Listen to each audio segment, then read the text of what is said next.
Friends, अभी हम लोग वायुमंडल से संबंधित कुछ फैक्ट्स देखेंगे। सबसे पहले इसमें ये देखा जा रहा है कि पृथ्वी के नज़दीक वायुमंडल में मुख्यतः पाई जाती है। तो इसमें पाई जाती है नाइट्रोजन और ऑक्सीजन, जिसमें से नाइट्रोजन जो पाई जाती है 78% पाई जाती है और ऑक्सीजन जो होता है वह 21% होता है। ठीक है।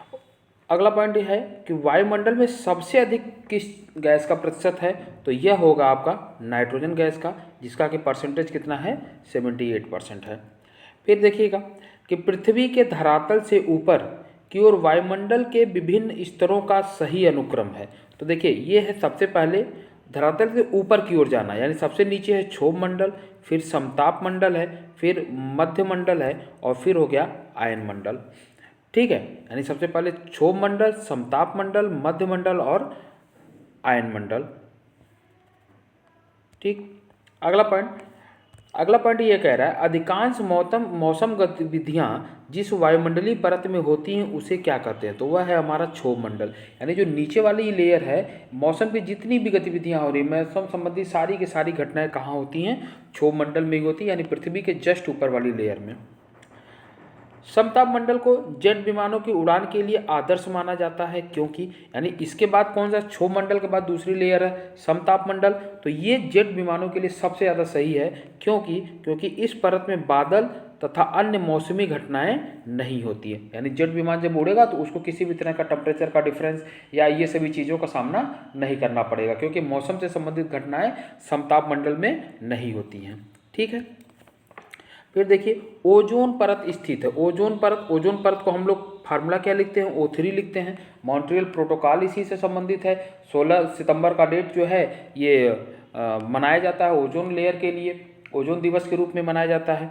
ठीक। तो ओजोन परत जिस संबंधित है कहाँ से, समताप मंडल से, यानी जो सेकेंड वाली लेयर है उसी लेयर में ये पाई जाती है सबसे ज़्यादा। फिर देखिए सूरज से निकलने विनाशकारी रेडिएशन को से जीवन को सुरक्षा कौन प्रदान करता है, ओजोन ही प्रदान करती है। यानी जो वो लेयर है, यानी दो लेयरों को क्रॉस करके जब समताप मंडल में आती है तो वहाँ पे इसको ओजोन इसको रोक देती है, अल्ट्रावायलेट किरणों को। ठीक है।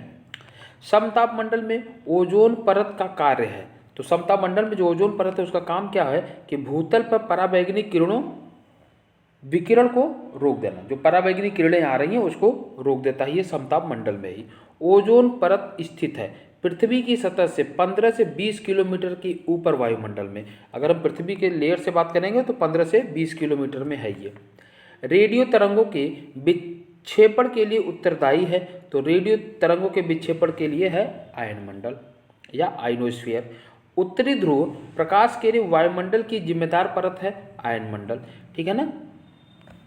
बेतार संचार पृथ्वी की सतह को परावर्तित किया जाता है कहाँ से, आयन मंडल द्वारा। ठीक है। तो रेडियो तरंगों की बात करेंगे या हम पृथ्वी से जो सैटेलाइट के थ्रू निकाले जा रहे हैं वेव्स, उनको परावर्तित करने की बात करेंगे तो ये कहाँ से होगा, ये होगा आयन मंडल से।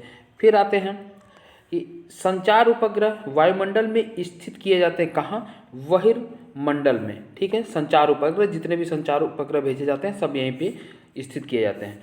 फिर देखिए क्षोभ मंडल जो होता है यहाँ पे मौसमी संबंधित घटनाएं होती है। मौसम संबंधी घटनाएं कहाँ होंगी, क्षोभ मंडल में।